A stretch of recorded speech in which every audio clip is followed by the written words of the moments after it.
Əhmədlidə Nəsrəddin Tusi küçəsi, Heydər Parkının üstündə Kiyev layihəli binada 9 mərtəbəli binanın 9-cu mərtəbəsində 2 otaqdan 3 otağa düzəlmə təmirli mənzilimiz satışa çıxdı.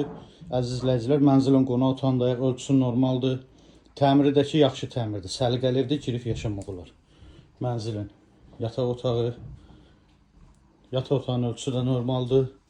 Mebellər yerləşdirilib rahatçılıqla.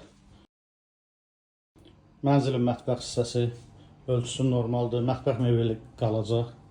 Mənzilin görüntüsü var. Sanitar qovşaq ayrıdır. Sanitar qovşaqları göstərim sizə. Bura hamamı. Sanitar qovşağı. İstilik sistemi mərkəzi istilikdir. İşlər. Keçək mənzilin eyvanını göstərim sizə. Eyvanı çox genişdir. Əlavə eyvanda uşaq otağı yaradıblar. Bura ümumiyyətlə bağlı eyvan. Əlavə burada da uşaq otağı yaradılıb. Görürsünüz. Əziz izləyicilər, gördüyünüz bu mənzilin sənədi çıxarış qiyməti 130 min manatdır. Təmiz səliqəli mənzildir. 2000 əlavə sual olsa buyurub zəng etsin. Sağ olun.